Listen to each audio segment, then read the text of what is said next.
Hello and welcome to Season 2, Episode 22 of the Discordancy Podcast. So, for this episode, as the title suggests, I will be talking about the U.S. general election. So, this year, 2024, is a super election year. Well, it will be the year of elections, as it's called. But before we begin, I would just like to make a quick update. I have a new phone now. It's amazing. It's a Samsung Galaxy A35 5G. This is what the screen looks like.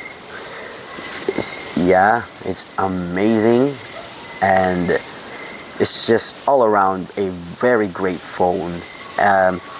When I checked on the Samsung website, it costs $4,000. So, I do have to take care of this. And apparently my mother ordered it, so she probably paid the $4,000. Or she's just paying it in installments.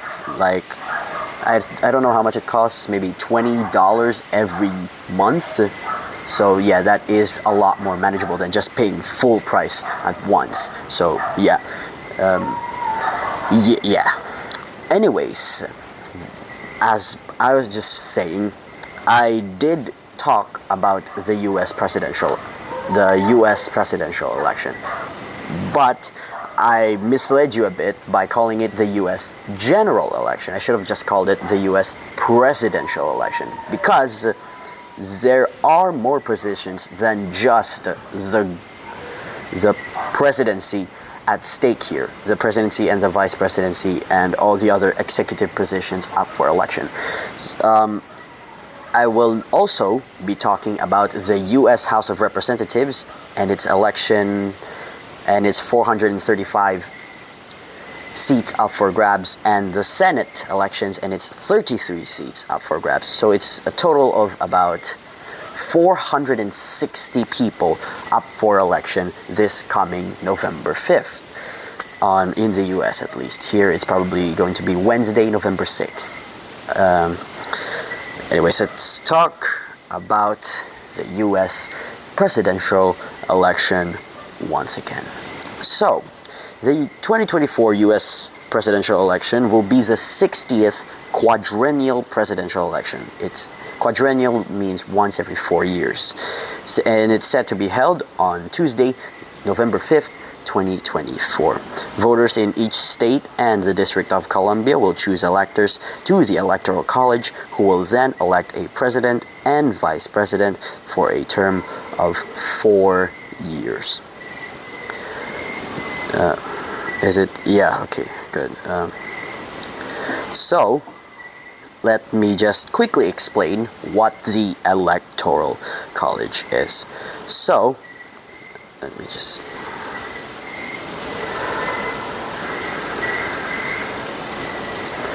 There we go, I hope you can see this. So this is the Electoral College. This is what you're looking at, the Electoral College. So, the way that it distributes the electors are a bit disproportional. So let's say you live in it. I went for California on the last video, so let's now go to Texas. Let's go to Texas.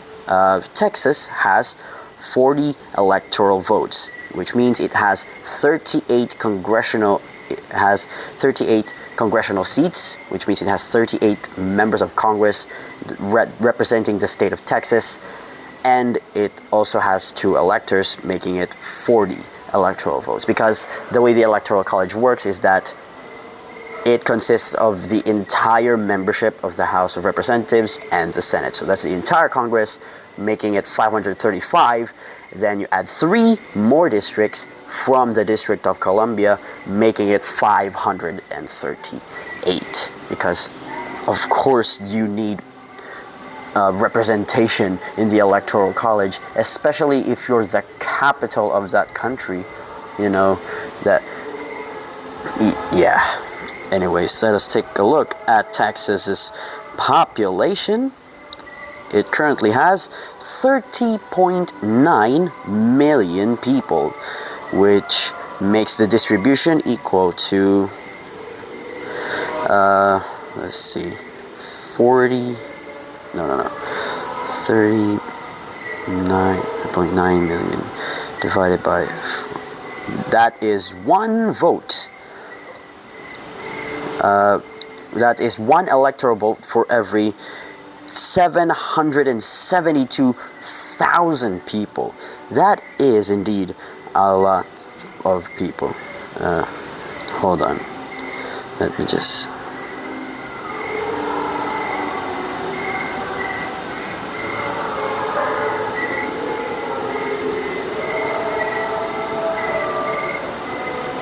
Yeah, 772,000 people, which is indeed a lot. Now, let's take a look at another state. Let's go with North Dakota. North Dakota has 3 electoral votes alongside South Dakota and Wyoming. Yeah, those 3 states all have 3 electoral votes each. Now let us take a look at how many people live in North Dakota. And it currently has about 780,000 people. 780,000. Alright, keep that in mind. 780,000. That is one electoral vote for every 260,000 people. Yeah. This electoral college in the US gives more voting power to smaller states with smaller populations than in big states with some of the biggest populations. I already talked about this kind of disparity in the last video that I made. So, you know. Yeah. So that is the way that the electoral college works. It disproportionately gives smaller states more voting power than larger states. And we don't mean that by land, like larger states by population. Even though New Jersey is a small state by land, it has so many people living around it. So, you know.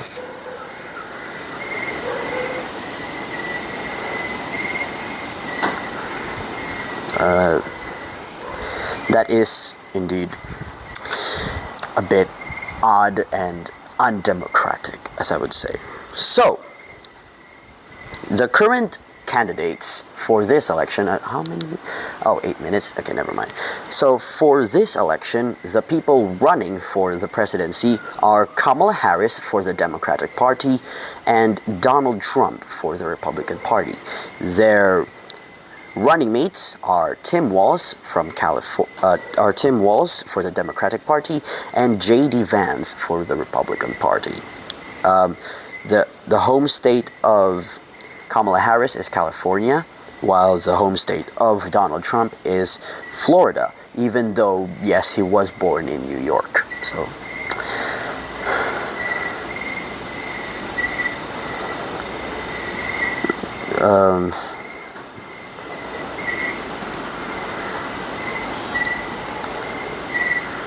hold on, let me...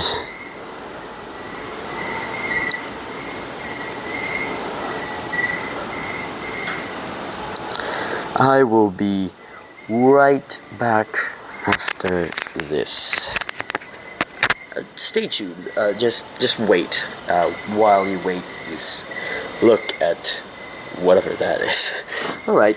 See you later. Like, I'll be back very, very quickly.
Hello, I am back here. I said I was going to be very quick, and I was indeed.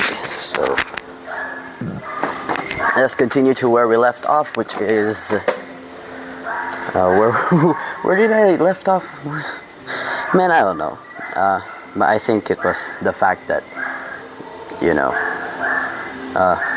Donald Trump was born in New York. And the listed home state is Florida. So now, even though Kamala Harris will be running on behalf of the Democratic Party, she wasn't initially supposed to. Joe Biden, the current president of the United States, was initially going to run for re-election. However, because of Biden's performance in late June, I think it was June the 27th,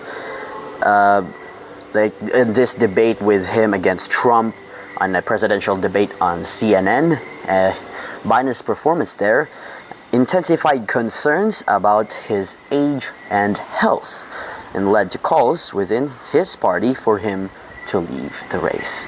Now, although he was initially adamant that he would remain in the race, on July 21st, Biden withdrew and endorsed Vice President Kamala Harris, who became the party's nominee on August 5th. Now, I know what you may be thinking. So, why does Harris have to accept the nomination even though he was already endorsed by the current president days earlier? It's because of the Democratic National Convention. So, yeah. Now, Harris selected Tim Walz, the current governor of Minnesota, as her running mate. Now, Biden's withdrawal was incredibly unprecedented, but also makes him the first eligible incumbent president since Lyndon B. Johnson in 1968 not to run for re-election, and the first to withdraw after securing enough delegates to win the nomination. Harris is the first nominee who did not participate in the primary since Vice President Hubert Humphrey, also in 1968. Biden's predecessor, Donald Trump, a member of the Republican Party, is running for re-election for a second non-consecutive term after losing to Biden in 2020. Other than Trump, only Nikki Haley, a former U.S. ambassador to the United Nations under Trump and a former governor of South Carolina, received significant support during the Republican Party's primaries. Trump was nominated during the 2024 Republican National Convention, along with his running mate, Ohio Senator J.D. Vance. His campaign has been noted for making many false and misleading statements, engaging in racist, anti-immigrant fear-mongering, and the promoting of conspiracy theories. So, in this Wikipedia page alone, there are so many things that I have to read, but because of time, I just won't do that. So let's just skip all that and let's go with this. The presidential election will take place at the same time as elections for the United States Senate, House, governors of the states, and the legislatures of the states. So, because the U.S. is a federation, all of those states have their own senates, heads of state, and legislatures, and also their own laws. So, let's say, for example, Governor Gavin Newsom in California enacted a green law. Now, that only affects the state of California. It does not affect the states of Texas or Michigan or Minnesota or New York or Wyoming or Colorado or Arizona, New Mexico, any of the other 49 states. It only affects California. So, yeah, that is how it works. Anyways, key swing states for the presidential election include Arizona, Georgia, Michigan, Nevada, North Carolina, Pennsylvania, and Wisconsin. Now, there are things called swing states because of how the Electoral College works. There are these states called safe states, where there are blue states like California, New York, Colorado, Washington State, Oregon, New Jersey, Vermont, Connecticut, all of those states.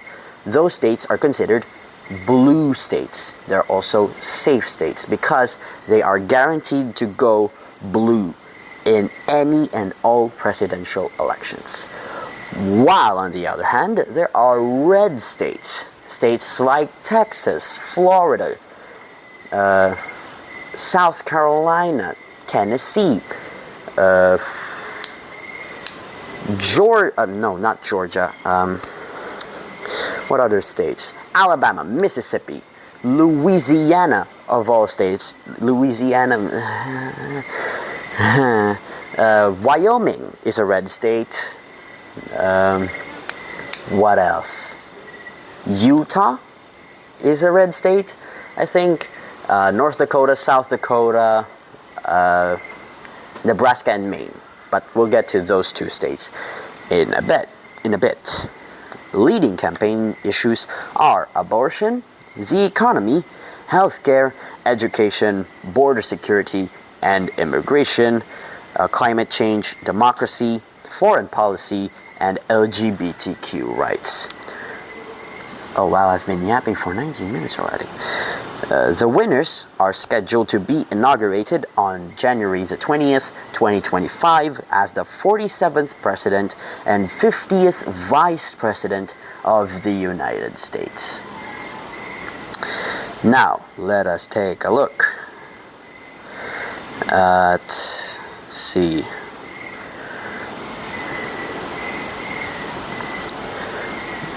So that is what the presidential election currently is about. So we'll go back to the Electoral College for a bit because, like I said, I do want to quickly discuss the states of Nebraska and Maine. So, this is the Electoral College map. Nebraska is this state with 5 electoral votes. That state This is Nebraska with 5 electoral votes. Meanwhile, this is Maine with 4 electoral votes. So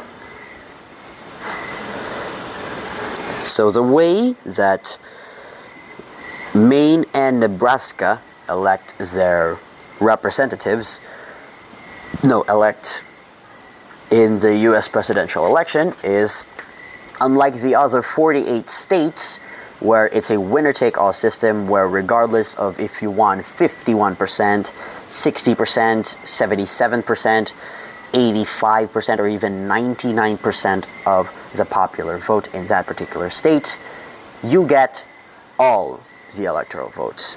Let's go for a weird example, Illinois with 19 electoral votes. Let's say Illinois has a population of, let's just go with true numbers here. Let's go Illinois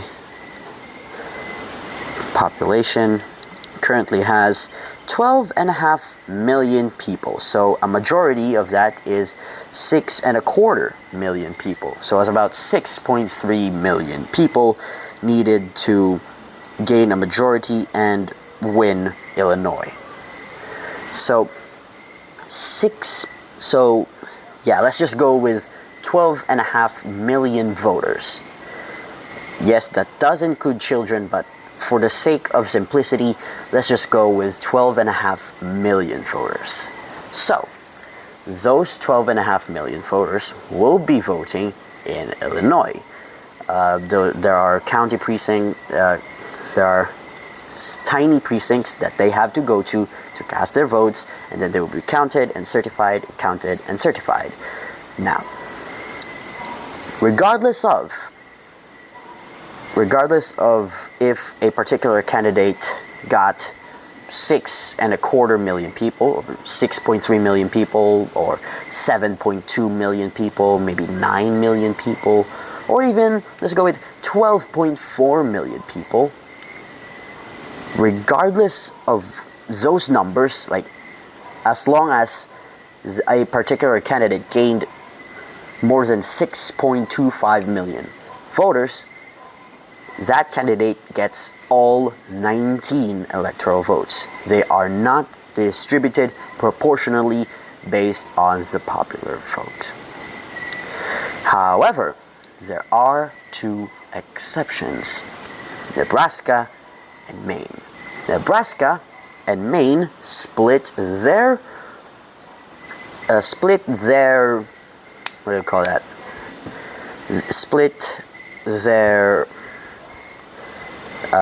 electoral votes based on congressional districts. So Nebraska has 5 electoral votes. We take out the 2 senators that they have, and they have 3 congressional representatives. Meanwhile, Maine has 4 electoral votes. We take out the 2 senators, they have 2 congressional representatives. Now, the way that Nebraska is split based on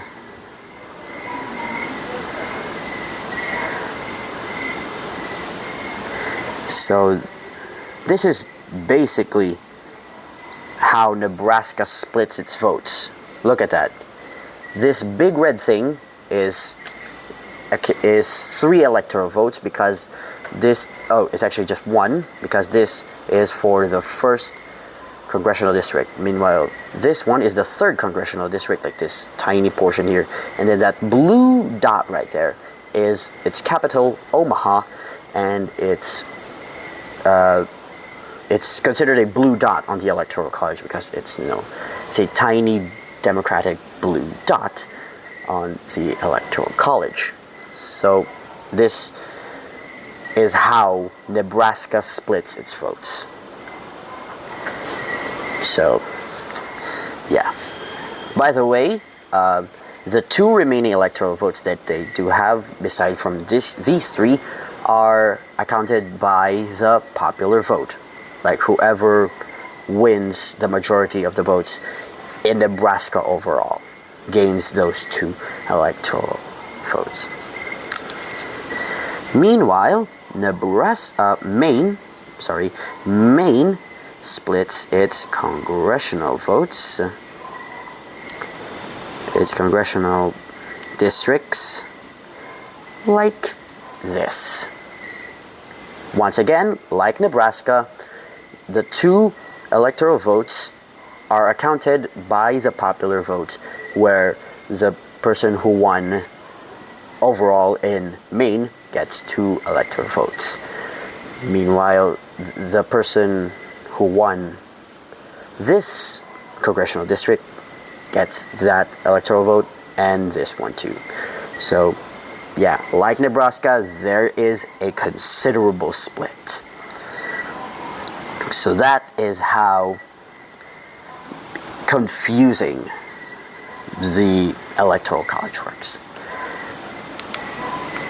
I spent nearly half an hour talking about the presidential election, and I haven't even gotten into the House and the Senate. So yeah.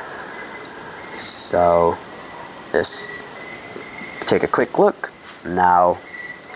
The 2024 United States House of Representatives elections will be held on November 5th, 2024 as part of the 2024 United States elections to elect representatives from all 435 congressional districts across each of the 50 U.S. states, as well as 6 non-voting delegates from the District of Columbia and the inhabited United States territories to the United States House of Representatives.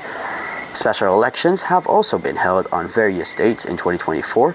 Numerous other federal, state, and local elections, including the U.S. presidential election and elections in the Senate, will also be held on this date. The winners of this election will serve in the 119th United States Congress, with seats apportioned among the states based on the 2020 United States Census. So, let's take a look at the leaders of each party. There are 435 seats. You need 218 for a majority.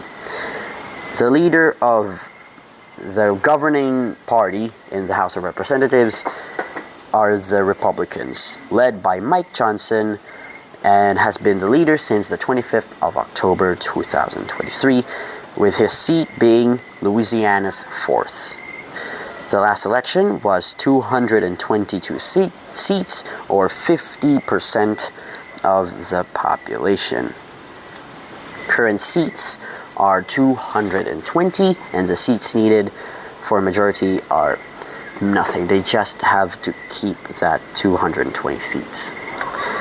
While the minority leader, the House Minority Leader, is Hakeem Jeffries from the Democratic Party, has been the minority leader since January 3rd, 2023.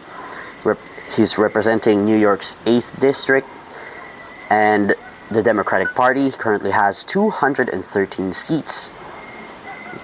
From the last election, has 213 seats, or 47.3% of the vote.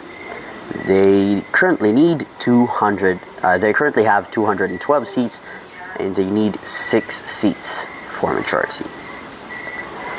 So, this is what the United States Congress, more specifically the U.S. House of Representatives, looks like at the moment.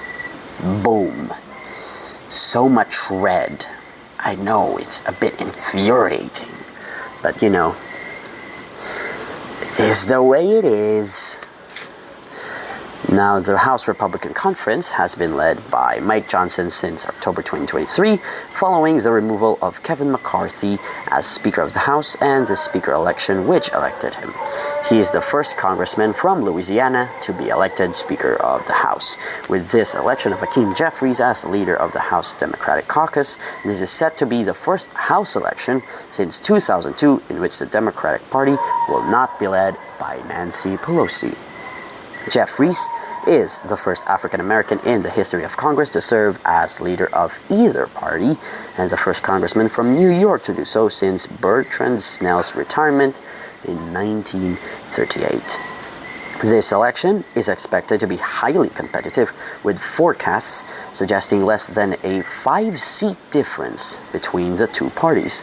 The 118th United States Congress has been considered among the least productive since the 72nd Congress of 1931 to 1933, which has contributed to a 13% approval rating. The 118th Congress is also considered to be a dramatic one, with events such as the January 2023 speakership election, the 2023 debt ceiling crisis, the removal of Kevin McCarthy from House Speaker, the October 2023 speakership election, and the expulsion of George Santos. No party has lost House control after a single congressional term since 1954. So, by sheer circumstance, it is expected that Republicans will keep the House. Now, A total of 46 representatives and 2 non-voting delegates, 25 Democrats and 23 Republicans, retired, 18 of whom, 11 Democrats and 7 Republicans, retired to run for other offices. Let's look at, 3 seats will be left vacant on the day of the general election due to resignation or deaths in 2024, one of which will not be filled until the next Congress. So, now, 4 incumbents, 2 Democrats and 2 Republicans, lost re-nomination in the primary elections. So got crossover seats that voted for one party in 2020 and another. Okay, so let's take a look at crossover seats, which means I will be stating a list of congressional seats that voted for one party in the 2020 presidential election and another in the 2022 House elections. Okay. The list, I will be stating the lists, the districts in which Donald Trump won in 2020 that are represented by Democrats. First, Alaska at large. Next is Maine 2nd. Next is North Carolina 6th, North Carolina's 13th, North Carolina's 14th, Ohio's 9th, Pennsylvania's 8th, and Washington's 3rd. Next are the Republicans. We're now listing out the districts in which Joe Biden won in 2020 that are represented by Republicans. And surprisingly, it's a lot more than the former. So let's go. Let's now list them. Alabama 2nd, Arizona's 1st, Arizona 6th, California's 13th, California's 22nd, California's 27th, California's 40th, California's 45th, Louisiana's 6th, Nebraska's 2nd, New Jersey's 7th, New York's 4th, New York's 17th, New York's 19th, New York's 22nd, Oregon's 5th, Pennsylvania's 1st, and Virginia's 2nd. So... yeah. Hold on. Let me just...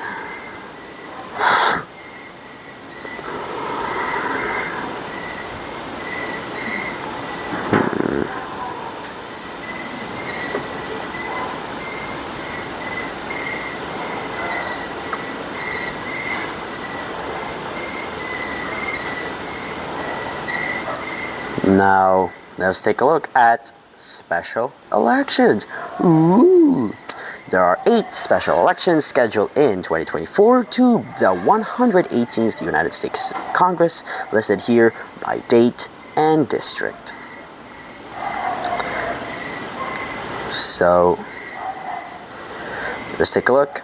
First, New York's 3rd, with the expulsion of George Santos. He was expelled on December 1st, 2023, and new member elected on the 13th of February, which is a Democratic gain. Next is New York's 26th with Brian Higgins. He resigned on February 2nd, 2024, and a new member was elected on April 30th, a Democratic hold. Next is California's 20th, represented by Kevin McCarthy since 2006. He resigned December 31st, 2023. A new member was elected May 21st, 2024 after no candidate won a majority in the March 19th jungle primary, which is a Republican hold. Next is Ohio's 6th, represented by Bill Johnson since 2010.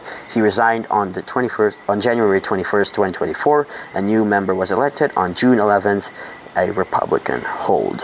Next is Colorado's 4th, represented by Ken Buck, a Republican since 2014.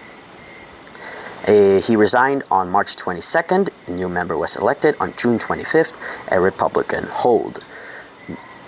New Jersey's 10th, represented by Donald Payne Jr. since 2012. The incumbent died on April 24th. A new member was elected on September 18th, a Democratic hold. Next is Texas's 18th, represented by Sheila Jackson Lee since 1994. She died July 19th, 2024, a new member to be elected this November 5th. Next and last is, and finally, is Wisconsin's 8th District, represented by Mike Gallagher. He resigned since 2016, by the way. He resigned April 24th, 2024, a new member to be elected November 5th, 2024. A new member also to be elected to the next term. So that is basically the U.S. House of Representatives and the elections that are going to take place. Hopefully I stop yapping before the battery of this camera dies. Next and finally, I will now be talking about the 2024 United States Senate elections. They are scheduled to be held on November 5th, 2024. Hold on. As part of the 2024 United States elections, 33 out of the 100 seats in the U.S. Senate will be contested in regular elections. Senators are divided into three classes whose six-year terms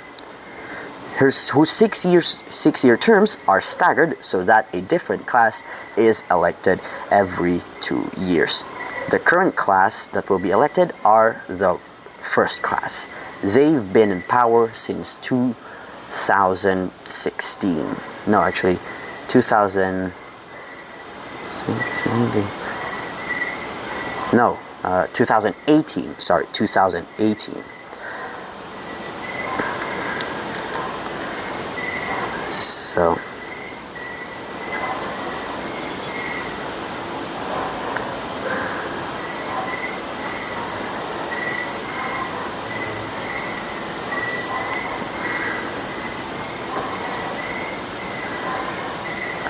Now, there will be 34 seats up for grabs, and 51 are needed for a majority.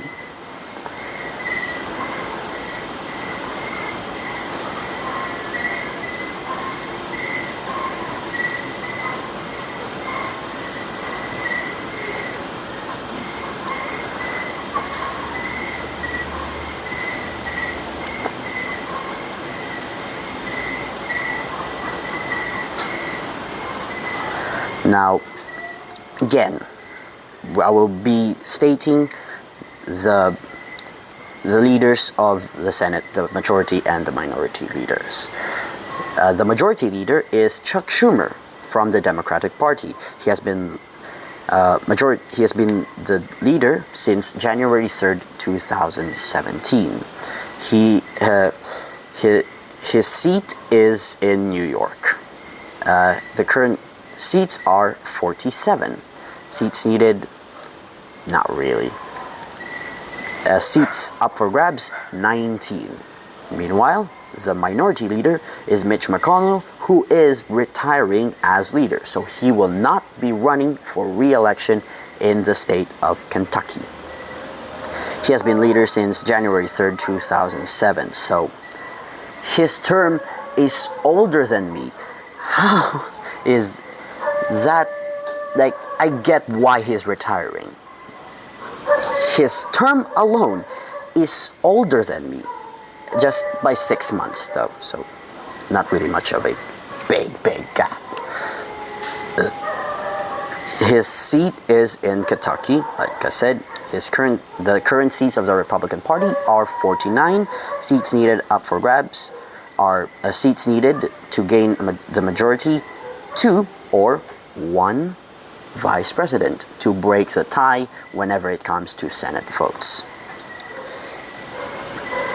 There are 4 current independent seats, and all of them are up for grabs.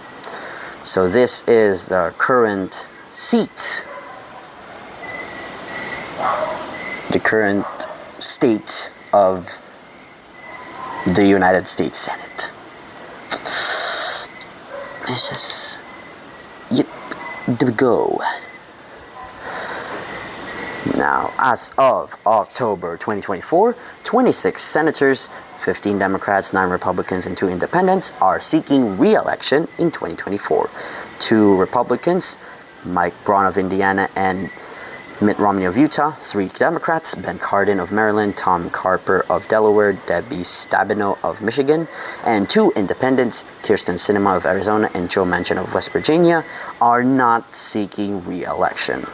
LaFona Butler of California and George Helmy of New Jersey, Democrats who were appointed to their current seats in 2023 and 2024 respectively, are also not seeking election in 2024. Now, when they mean by appointed, it means that someone like their predecessor either died or resigned, and they are not seeking re-election. So they will only be serving a year and 2 years max, I guess. So now 2 special Senate elections will take place concurrently with the 2024 regular Senate elections. One in California to fill the final 2 months of Dianne Feinstein's term following her death in September 2023, and one in Nebraska to fill the remaining 2 years of Ben Sasse's term following his resignation in January 2023. Now, partisan composition: all 33 Class 1 Senate seats and 1 Class 2 Senate seat are up for election in 2024. Class 1 currently consists of 20 Democrats, 4 independents who caucus with the Senate Democrats, and 10 Republicans. Election analysts consider the map for these Senate elections to be highly unfavorable to Democrats. Democrats will be defending 23 of the 33 Class 1 seats. 3 seats being defended by Democrats are in states won by Republican Donald Trump in both 2016 and 2020, while there are no seats in this class held by Republicans in states won by Democrat Joe Biden in 2020. In the previous Senate election cycle that coincided with a presidential election, only 1 senator, Susan Collins of Maine, was elected in a state that was simultaneously won by the presidential nominee of the opposite party. Now, change in composition. Each block represents one of the 100 seats in the U.S. Senate. D hash is a Democratic active senator. I hash is an independent senator, and R hash is a Republican active senator. They are arranged so that the parties are separated. A majority is clear by crossing the middle. So I have to rotate this. Yep. So before the elections, each block indicates an incumbent senator's actions going into the election. So this is like I have to scroll for a bit. That is what before the election looks like. Then after the election, boom. Look at that. A lot of Democratic seats up for grabs. So, yeah.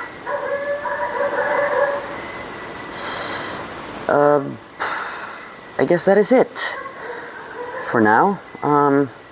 Thank you so much for watching or listening to this very, very long podcast episode.